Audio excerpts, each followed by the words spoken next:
ไปดีมันลองมามีโปกที่เราก็ออกน้องลาย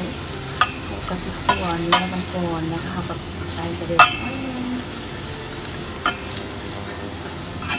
จะมีซุปเราจะใส่ข้าวเบื่อลงไปเนาะอันนี้ก็สิเป็นน้ำข้าวเบื่อที่ว่าเราจะใส่ออก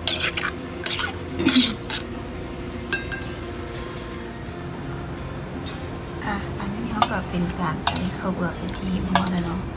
มีแต่ว่าทายมันสดจนซุปแล้วเขาก็จะใส่ผักใส่เนื้อลงไปใส่ส่วนผสมผงปรุงรสลงไปเนาะ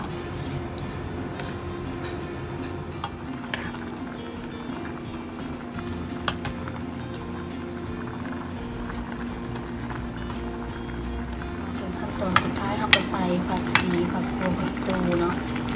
ตัวนี้จะเป็นผักรวม